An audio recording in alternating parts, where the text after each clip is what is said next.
bahwa ketika urusan itu berkaitan dengan hati, sakit hati, dikhianati, ditelikung,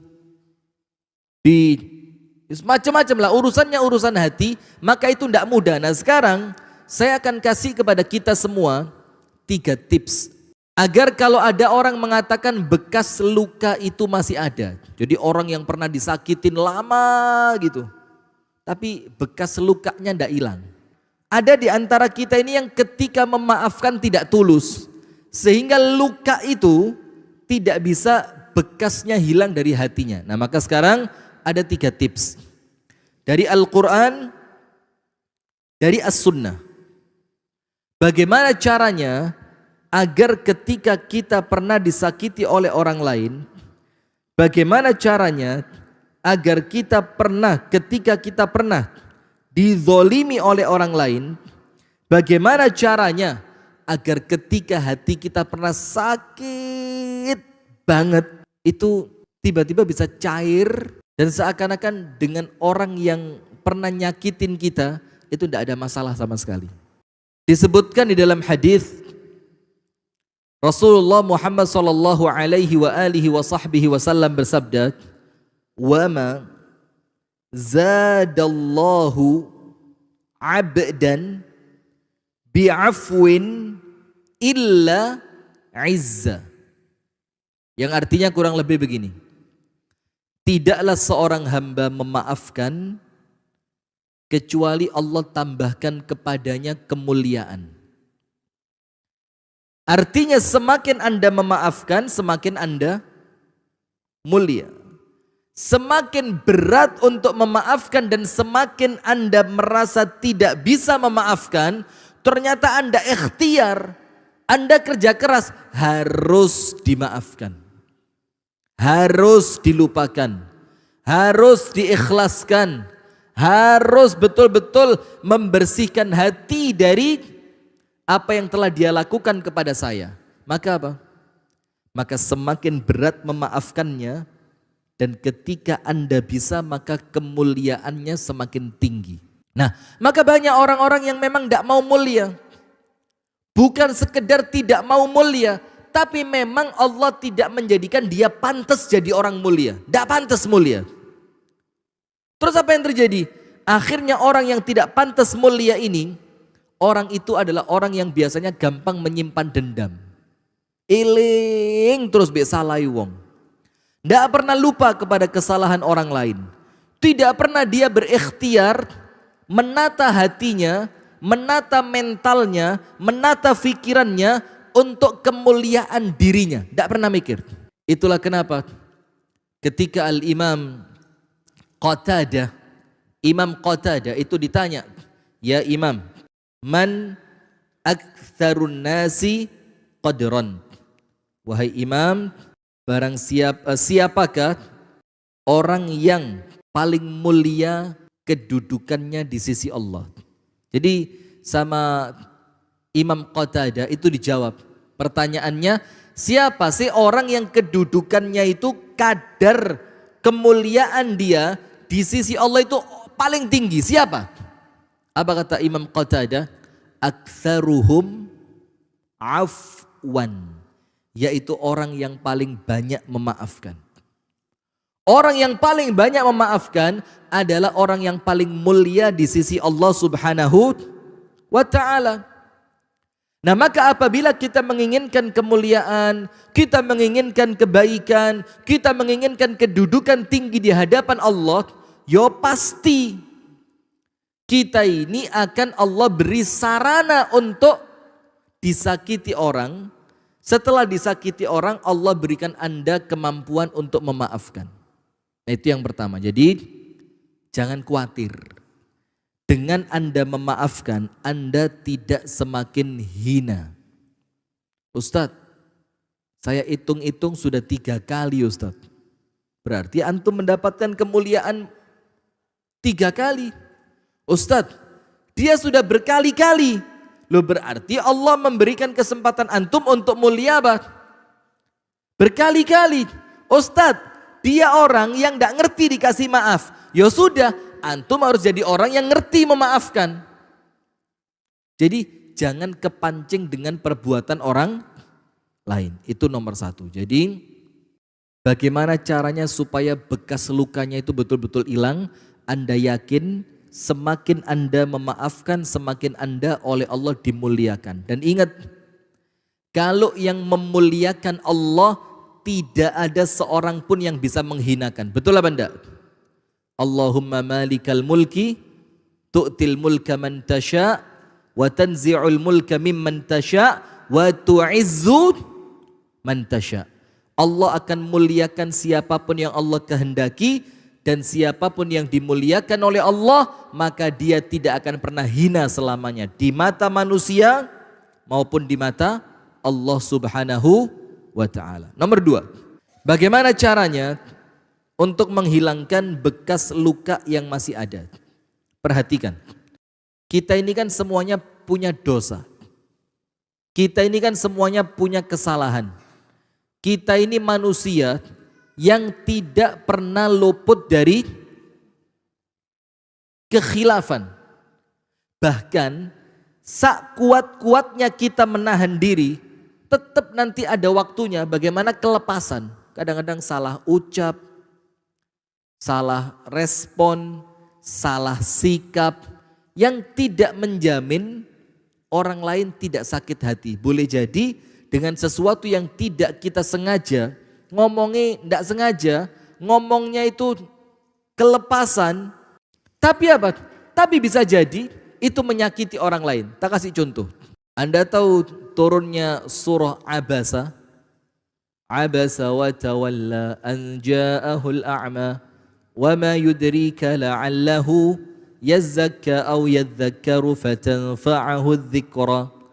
Siapa Abasa wa tawalla itu siapa? Nabi besar Muhammad sallallahu alaihi wasallam. An ja'ahul a'ma, datang seorang buta kepadanya. Siapa orang buta itu? Abdullah bin Ummi Maktum, muadzinnya Rasulullah kan.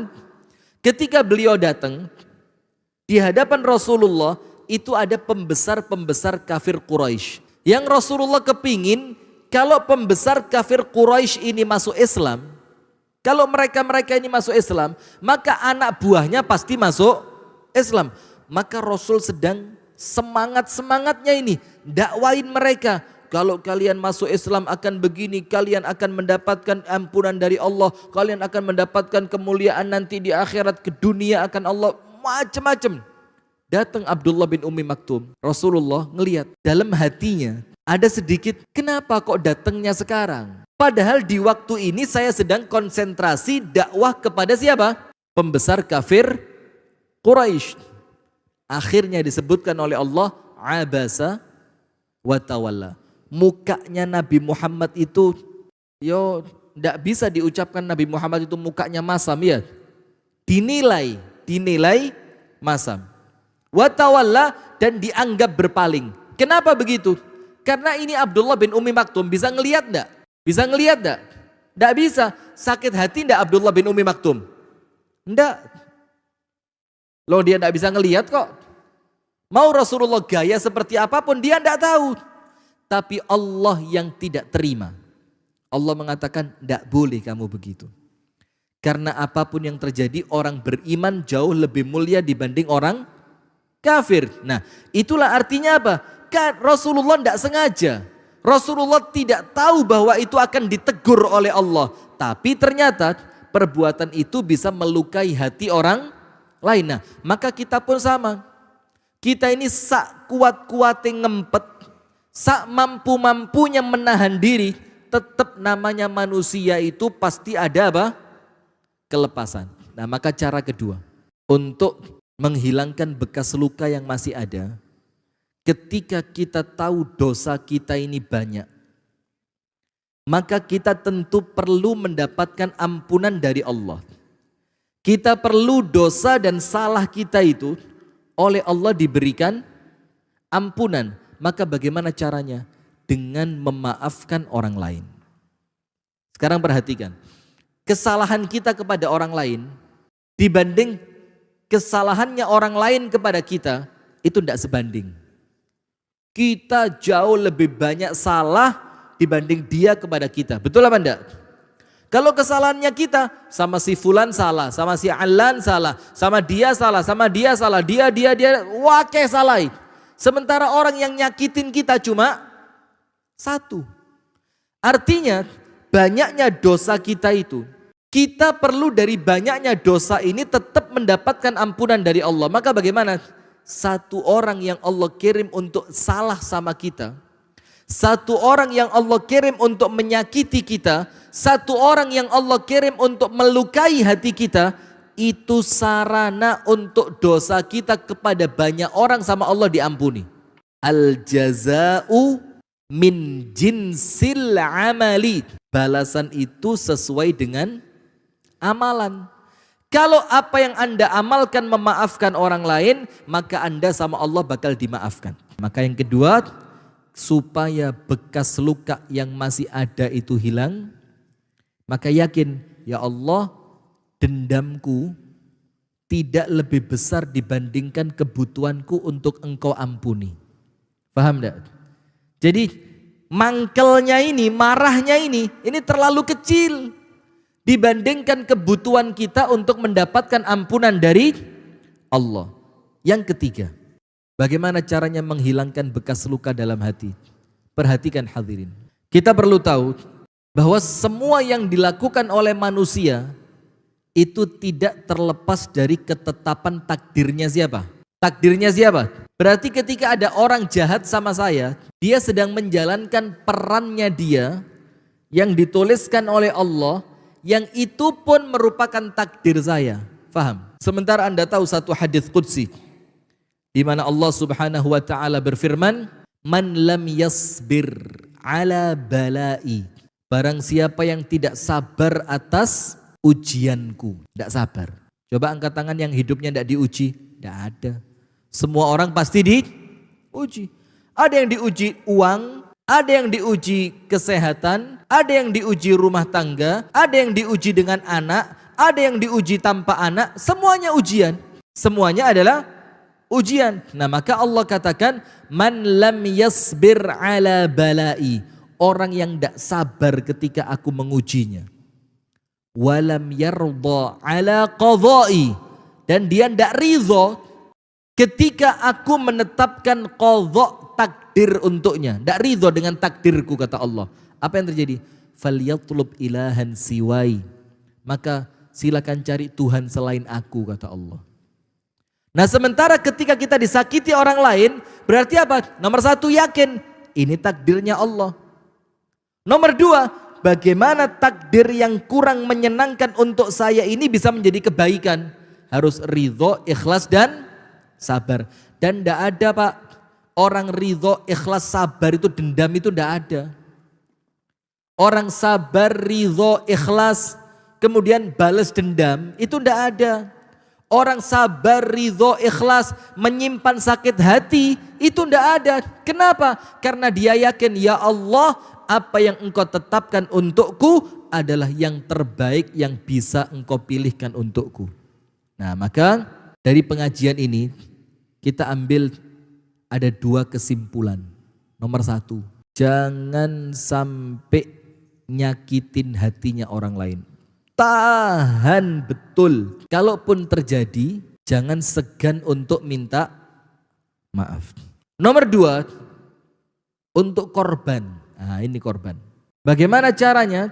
Maka nomor satu, dengan Anda disakiti orang lain, itu peluang untuk Anda mendapatkan kemuliaan ketika Anda mampu memaafkan. Nomor dua, ketika Anda mengaku Anda banyak dosa, maka ada peluang dosa itu oleh Allah diampuni ketika Anda memaafkan orang lain. Yang ketiga, ingat, sebesar apapun kesalahan orang lain pada hidup Anda, itu merupakan takdir yang wajib Anda terima dengan ridho di hadapan Allah Subhanahu wa ta'ala. Itu yang dapat kami sampaikan. Semoga ada manfaatnya, kurang lebihnya mohon maaf. Hadanallahu wa iyyakum ajma'in. Subhanakallahumma wa bihamdika asyhadu an la ilaha illa anta astaghfiruka wa atubu ilaik.